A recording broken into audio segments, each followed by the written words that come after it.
Hello, Truolgeta, Kia ora, Bulavinaka. Welcome to a brand new season of the Pacific Way. We have an exciting lineup for you in 2016 with many stories and highlights from the recent Festival of Pacific Arts in Guam. But first, we travel to Papua New Guinea, where a joint project involving the European Union and the Pacific community is helping to enhance product quality and market accessibility for the booming local tuna industry.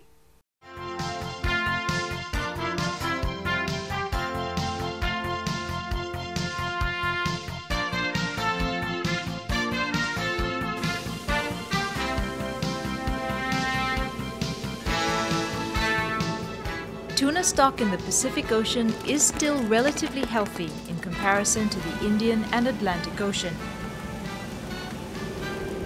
However, the reality of the data is far from true when it comes to the economic benefits. For decades, distance water fishing nations like those in Europe and Asia have been reaping the economic benefits of the Pacific tuna stock. In order for the region to get a fairer slice of the tuna market, a regional development project of tuna fisheries is important. One project that is committed to bridging the economic disparity of tuna fisheries for the Pacific Island countries is DevFish. The countries are showing that they want to increase the scope of benefits that they achieve from the resource, in particular to undertake more of the processing of the fish in the region, to have more of the product that is caught even from foreign boats to be offloaded in the region and processed in the region, as well as to undertake these activities themselves.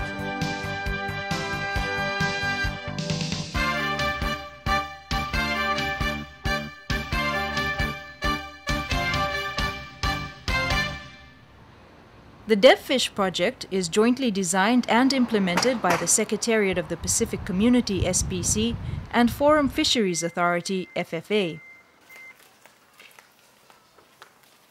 The financial support was provided by the European Union or EU.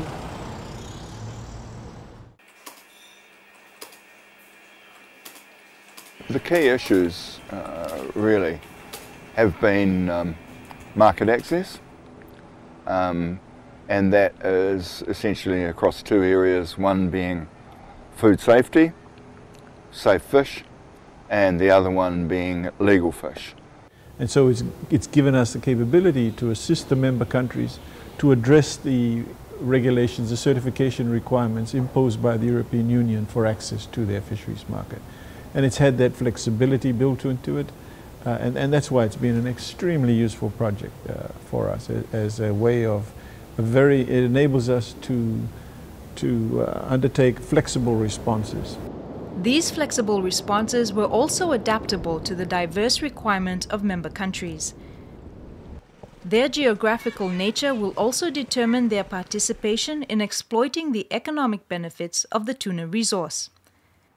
The larger volcanic islands will be able to partake in the processing of all tuna products, from loining, export of whole fish, and cannery. For atolls like Kiribati, their participation will be limited to loining and export of whole fish.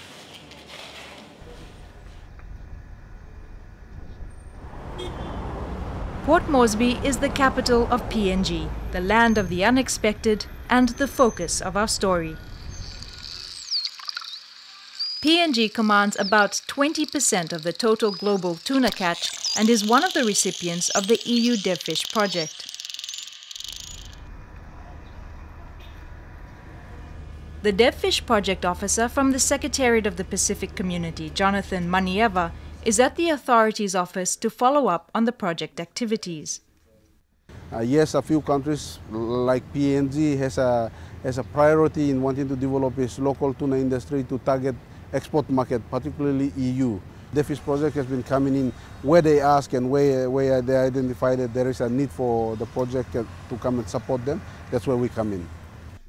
The PNG National Fisheries Authority, or NFA, is a government entity tasked to provide transparent leadership, informed decision-making, and international recognition of fishery development and management. Jonathan meets Alois Kinol, NFA's manager for the catch documentation system.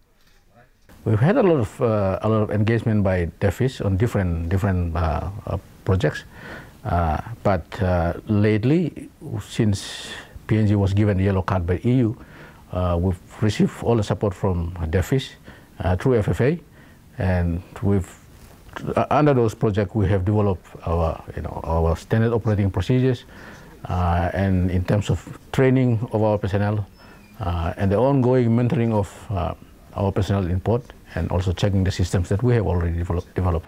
Essentially, it's a requirement that our legislation is up to date, that our management plans are up to date, and that we have the capacity to effectively implement national plans of action to mitigate IUU fishing.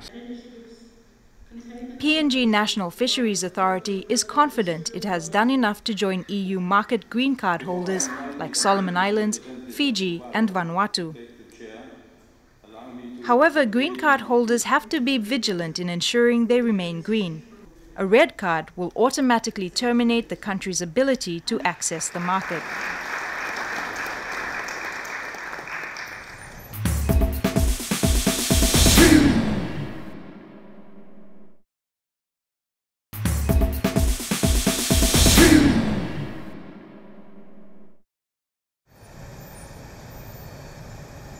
Meanwhile, at Port Moresby, Jonathan is on his way back to check another DevFish activity in Lae, PNG's second largest city. It is about 300 kilometers northwest of Port Moresby and takes just under an hour by plane.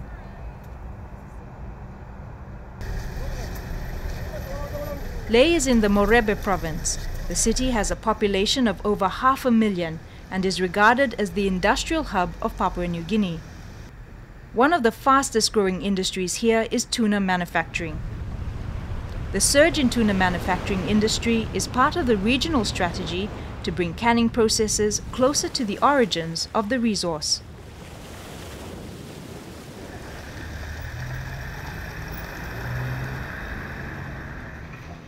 At the outskirts of Lae City is the University of Technology, Unitec.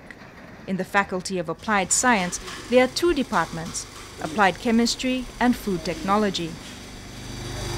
1.4 for convection. DevFish works closely with the Food Technology Department Senior Lecturer, Sogoing Denano. DevFish is a very good program. That program gives some sort of sponsorship support to help our students to go out to industries and gain experience, at the same time complement what they're learning in the industry. Subject that is examinable. After their industrial training, they write full report. We go and visit them where they are. We watch them, and we take the performance. We also require the supervisors to write a special report to us. And then we, based on that, either pass them or fail them. And that is the requirement to enter into final year.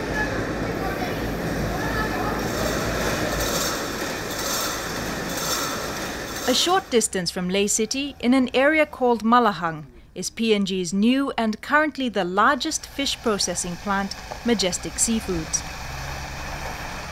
The factory covers about 15 acres of land and is currently processing about 140 metric tons of canned tuna per day and employs just 1,000 workers. When production reaches its maximum capacity of 350 metric tons per day, the numbers of employees will double.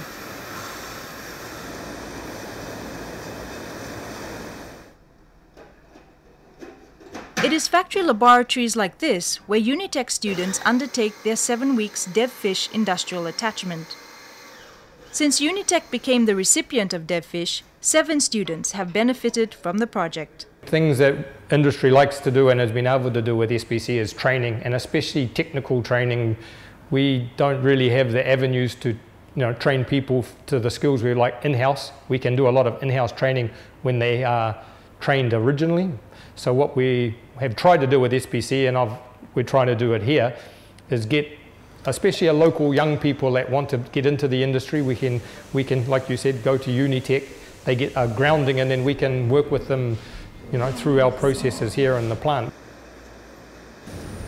Since they funded the program and they sent us to those industries, I've learned how the process goes, and from the raw materials to the finished products, I learned a lot about it. The courses at Unitec in food technology cover a range of subjects that cater primarily for the growing tuna cannery industries. In terms of the course we offer here, we emphasize on the microbial quality to try to produce foods which we can keep for a long time. If you reduce microbial load, for example, in seafoods such as tuna, you can keep it for a long time after catching. The booming tuna manufacturing industry has caused organizations like Unitec and National Fisheries Authority, NFA, to forge a partnership in the construction of a new laboratory at the university. We went into an MOU with Unitec, and they were very helpful. They said yes, because we have they had the lab, but they didn't have more or less the capacity in terms of capital or investment to support the lab. So we said, okay, let's combine our effort together. So you have the training facility, we provide the support, and you can build the lab to a level where you can use it for teaching, so that our students are already exposed to the high level of equipment and systems that is required by the industry. While capacity building is important in any booming industry, job availability to absorb qualified locals is also essential. Particularly here, wanting to get management trainees, because right now we have a lot of expats because it's a new plant and we couldn't just hire people. But our long-term aim is to reduce the expats down. We'll always have some because of the way the ownership is structured. But if we can start developing local management trainees for multiple different areas, QA, production, engineering. We also want to work with the Polytech, not just Unitec, with development of the fish people. As local people, Papua New Guineans, most of us, we are specialized in that area, but we don't have that opportunity because of those essence. They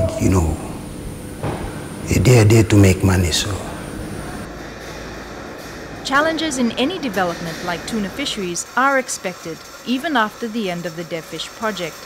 In this regard, technical assistance from regional organizations like SPC and FFA to its member countries will continue. In terms of whether the job is done at the end of DevFish, the answer is no. The market access requirements continue to evolve. Our regulatory requirements continue to evolve. The management measures of the Commission under which we work continue to evolve. Therefore, there is an ongoing need for technical assistance through FFA and SPC and other stakeholders to support continued capacity building within FFA members. One important area in the implementation of a project like DevFish is its sustainability by recipients when funding assistance ends. The project tries its best as a strategy of implementing its mandated assistance to see that it is always integrated within existing programs of the country's agencies, relevant agencies, that once the project comes, the activity that is crucial is continuing to support in how it was initially intended to. 93.83. Developing human resource here is very important. Since we are having this booming industry, we definitely need technical expertise. And this is the technical university, and this is where we train the food technologists. So when they support and they sponsor, they are sponsoring those people that will tomorrow go out to the industry and support the industry growth. So yes, it plays very important role in sponsoring our students. I think we do need to thank and recognize the European Union for its significant contribution to fisheries development in the region, and particularly as manifested through the DevFish projects and what we hope will be another project under the EDF 11 that we're looking forward to.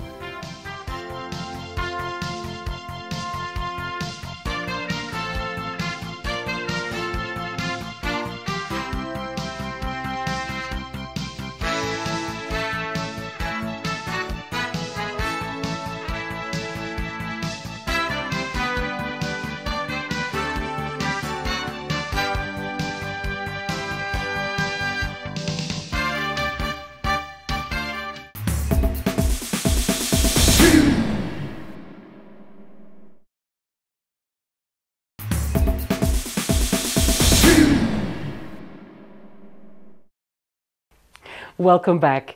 In late May, the Pacific Way crew had the privilege of traveling to Guam to provide broadcast assistance to the organizing committee for the 12th Festival of Pacific Arts, also affectionately called FestPac. Over 2 weeks, our team gathered stories from the different Pacific Island countries and territories represented at the region's biggest cultural event, and also got to check out some of the great performances at the satellite venues. Here's one powerful performance from Aotearoa. Enjoy.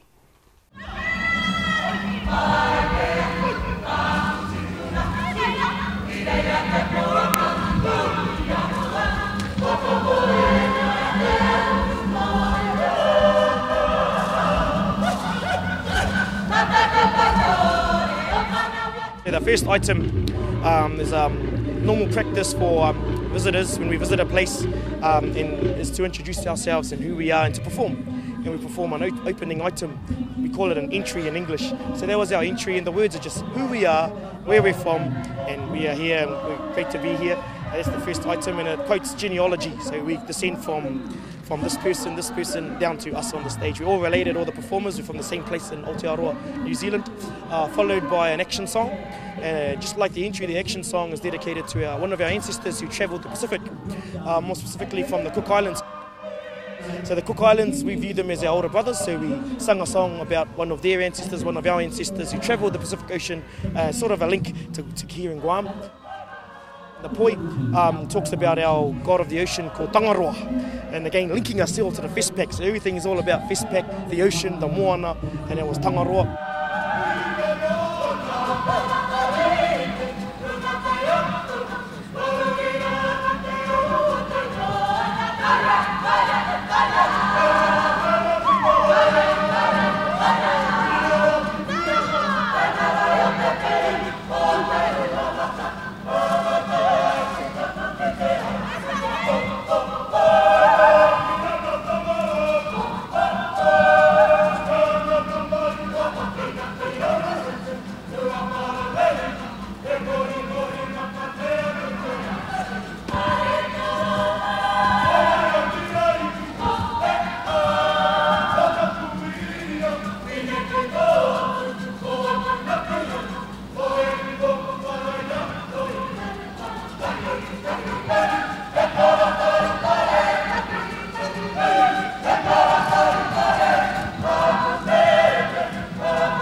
We had a few stick games to share our culture, just a few short sticks, long sticks, having fun with each other and with the crowd, and it all helps with dexterity and hand-eye coordination, and followed that by the men's long sticks or long staffs. So the stick games help you for your long staffs for war, but we don't do that anymore or for show.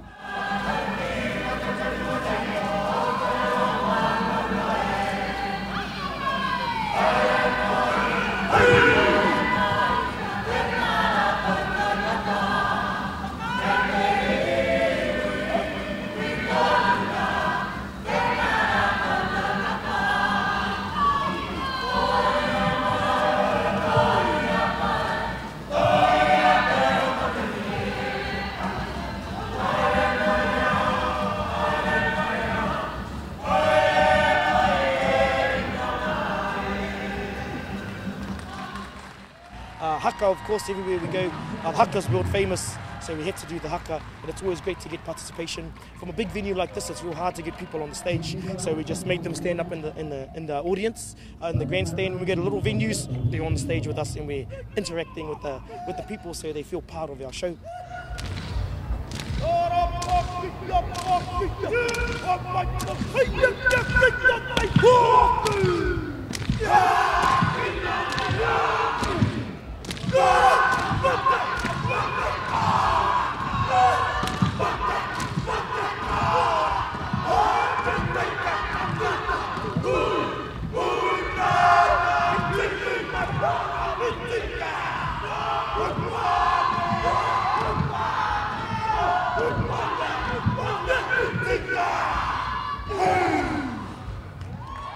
just like the entry, the last song we call an exit, and it's just a farewell. Thank you to everyone. Famous words that our announcer said is we hope that the seas are always calm so that we can travel home safely.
Unfortunately, we've run out of time. But to find out more about tonight's stories or the Pacific Way, you can find us on YouTube and on Facebook.